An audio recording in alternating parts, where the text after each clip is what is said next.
Hey, Shalom. First, giving all acknowledgement to Yahweh Bashim El Shai, and of course, double honors to my teachers, beginning with the apostles and elders of Great Millstone. I just wanted to do this quick video, um, in regards to just dealing with this whole thing with small businesses. People may be questioning, why, um, you know, um, does it seem like, you know, like what's the whole agenda behind the closing of all these small businesses, right? And before I get the precept and revelations, I'm just gonna go through this article real quick. It says for some small businesses, closing down is a better choice than opening up. It says one restaurant owner said he's worried about forking over thousands of dollars to restock, only to have a few people trickle in for takeout orders. All right. It says after 3 months on lockdown, many states are gradually opening up for business, signaling relief is near for thousands of stores and restaurants whose sales have dropped to zero. But while some can dust off and pick back up again, others simply can't afford to reopen their doors. Social distancing really requires proprietors at restaurants to maintain a much smaller number of people than before, said Hunter Sunzi, Senior Vice President of Small Business at Lending Tree. If you want to reopen, you're looking at smaller revenues compared to a bustling restaurant, right? It says nearly half of small business owners worry they cannot afford to carry on with normal operations once state stay-at-home orders are lifted, according to a Lending Tree survey of 1,260 small business owners published in May. About 46% of small businesses owners said funding is the primary challenge to reopening, and that additional health and safety measures could further stifle sales. Um,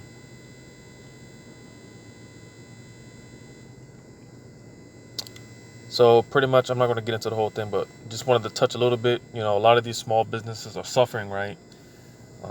But again, a lot of people may question, like what's the whole deal with these small businesses, right? And again, it's all orchestrated by the top elites. All right.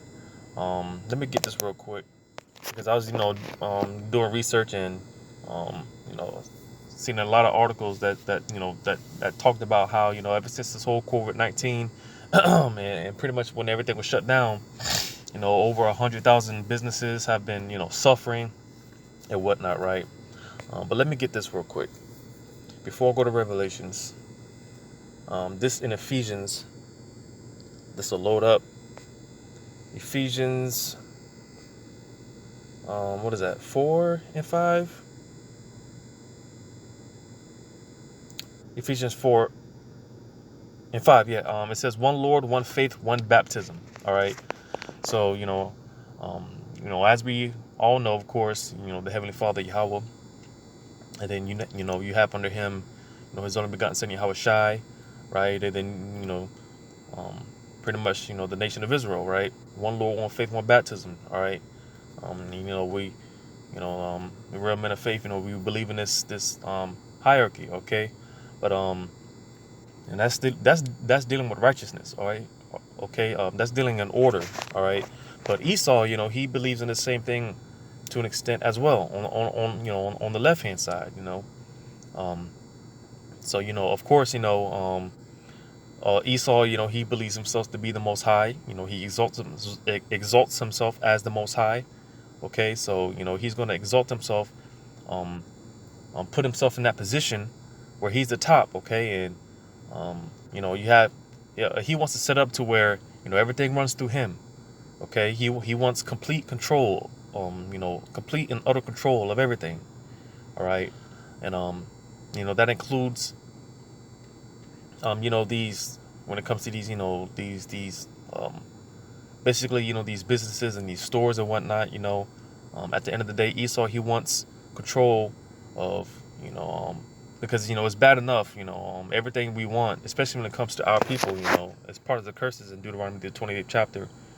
We would have to go to the enemy in one and the need of all things. All right, but you have you have a lot of self-sustaining, people and businesses and entrepreneurs and things of that nature, right? Though they still pay tribute, but for the most part, they do well for themselves, right? They're able to survive and make it and whatnot.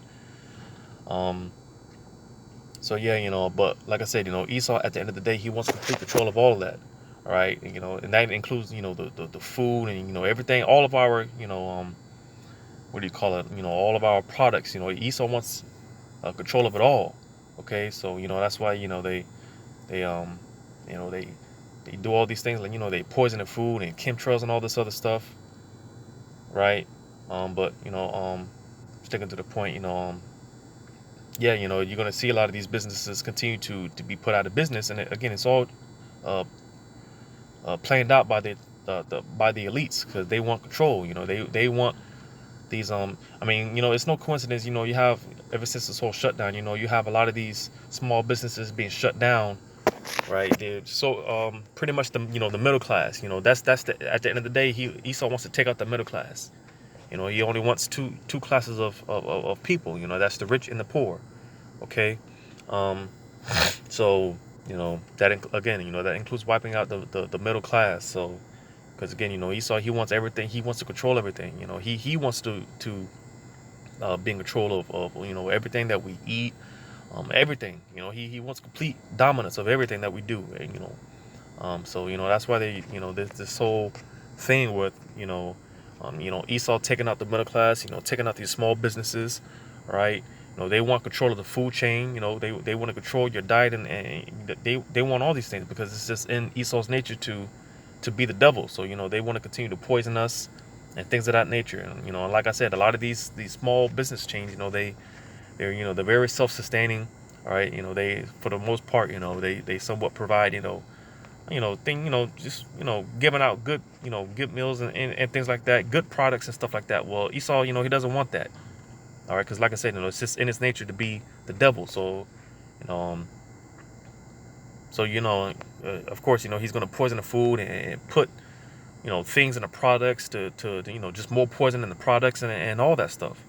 All right, so that's why you see a lot of these small chains, these small business chains, they're going out of business, right? You're gonna start seeing a lot of these major chains like Walmart, Amazon is still making billions. All right, um, because again, a lot of Esau wants control of all these things, right? And I said all that to say this in Revelation 16, and where it says verse 6, Revelation 13 and 16, it says, "And he calls us all, both small and great, rich and poor, free and bond, to receive a mark in their right hand or in their foreheads." Now it says, now where it says, "And he calls us all, both small and great, rich and poor." Now you notice how it doesn't say, that excludes the middle class. Um, Esau only wants the rich class and the poor class. So he right now what you're seeing is that transition of the middle class being taken out. You're either going to be classified as the rich, or you're going to be classified in the poor category. So that's what you pretty much see going on right now. Yahweh Razak can do another video going into this, kind of in transit right now. But yeah, I just wanted to do this video real quick. This because it's clear and it's evident by now. Esau, he's doing a whole, it's in his plans to do a whole reset. Of the whole system, basically. The whole new world order. Everything comes through him. Okay. But again, that doesn't include the middle class. He's right now he's setting it up to wipe again. Take out the middle class. Okay. So yeah, again, that's, I just wanted to do this quick video, in regards, dealing with this whole thing with the middle class. All right. It's all about the rich and the poor. All right. The rich get richer and the poor gets poor. You know, so that, that's all. Like I said, Lord's Wagner doing a video, going into this a little more. But but yeah, man, that's pretty much it. So I ended off there once again. Giving all credit to Yahweh Bashim Shai, and of course, once again, giving double honors to my teachers, beginning with the apostles and the elders of Great Millstone. And until next time, I say shalom.